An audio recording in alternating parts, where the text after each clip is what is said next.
Hey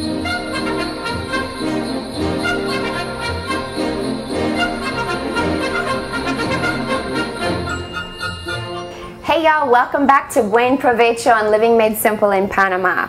I'd like to take the opportunity to introduce you all to my friend Melissa. She is known internationally as the cooking diva, but here locally as Melissa de Leon Douglas.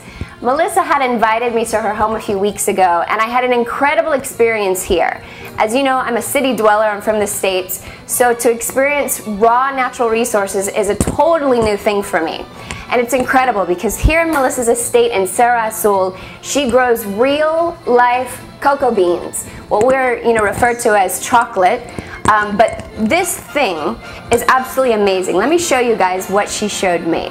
This is what we get chocolate from. I've never seen this before in my life. I'm accustomed to going to the supermarket, and things are already packaged and processed. But when I saw these pods in the tray, I said, oh, what's that? She said, oh, those are cocoa beans.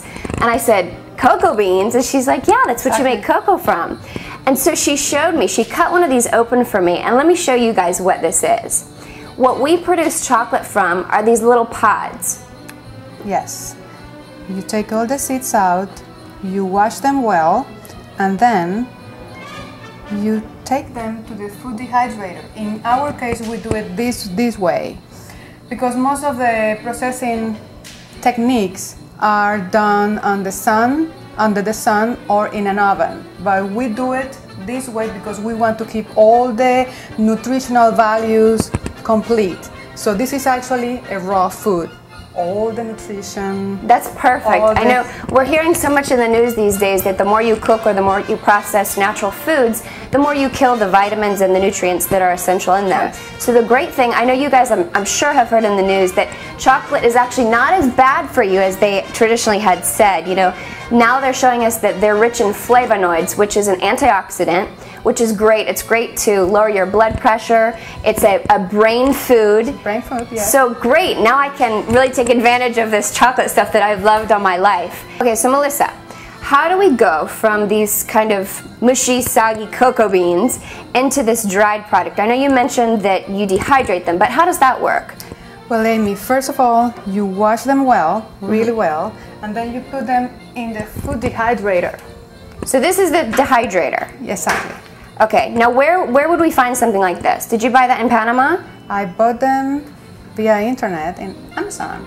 Yeah, cool. And then I got it shipped here, and it's perfect because you can not only dry cocoa beans, you can dehydrate fruit, meats, and it's a way of preservation for the food. So it's fantastic. After it's completely dry, you just have to peel off a little layer of skin. From this? Yes, and then you will get this. After you get this, you grind it in a food processor or in a mortero, and then you will get this, cocoa powder.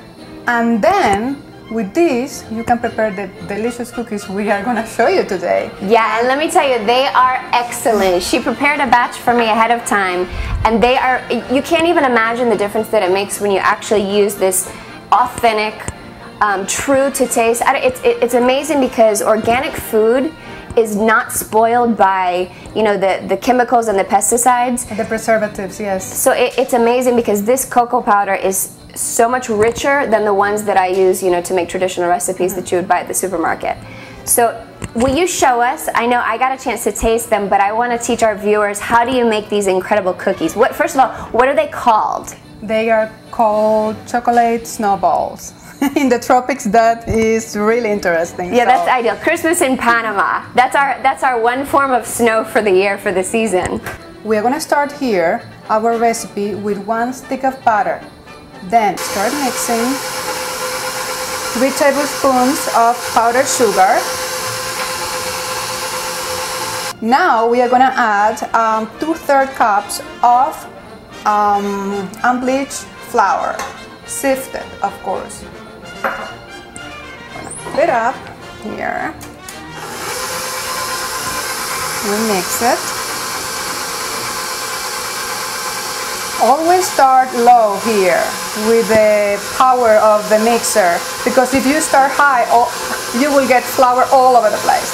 So then, now when it's mixed there, you can add it a little bit more power to it. Perfect. Now we are gonna add 1/3 cup of our own ground cocoa from the farm here. Beautiful. Put it up. It's already up.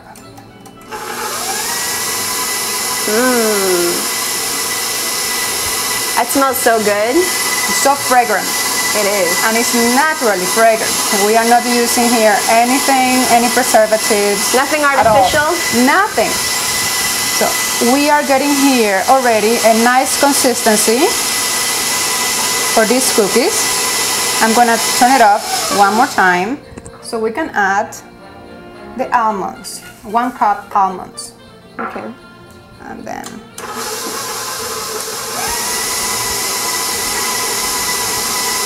perfect. Now that we have all this beautiful dough, we are gonna use, this is a very useful tool. It's not only for ice cream, you can make cookies with it. So just grab here. For all of you at home, just so that you can get a little bit of background about Melissa, it's amazing. I recommend that you visit her cooking blog. It's called thecookingdiva.net. She's got great recipes that she updates each week, and she's got a community of people all over the world who keep in contact with her and they share recipes. And Melissa actually studied in Spain, as well as Thailand, the United States, South America. So she's a certified chef in every country practically that you could imagine, and has come back to Panama to apply the techniques that she used internationally on local products such as, you know, cocoa beans, and incorporating the things into Panamanian recipes. So we're so glad that she came back home, and I know you're glad to be back home, aren't you? Yes, I am. You've been all over the world, but there's no place like Panama, right? There is no place like home, and when you come with so many information, so much information, and the love you have for the land and for your people, yeah. And with the wide open arms to welcome all of you. That's true. I have always felt very welcome here, so it's really nice for those of us who are new to the country. Yes, exactly. Okay, so we've got these cookies, and then we're going to put these then in the oven to bake? Yes, for 12 to 15 minutes in a 350-degree oven. Okay. Or until they are firm. After you take them out of the oven, you let them refresh for a few minutes and then roll them in powdered sugar and let them cool completely in this cooling rack. You take another one while they are still warm. You do this. And the best part is that it's so easy to prepare. After you finish cooling them, you can serve them in a beautiful serving plate if you're having a dinner party, or a great gift idea. Just pack them in a gift container like this. That is a good idea. Yeah, there is nothing better than something that you made with your own hands, with all your love. Beautiful. And I get to take these home? Yes. I like, this is the best part, is that I always get to go home with the goodies. Thank you so much, Melissa. De nada, Aimee. And happy holidays to everyone. Happy holidays.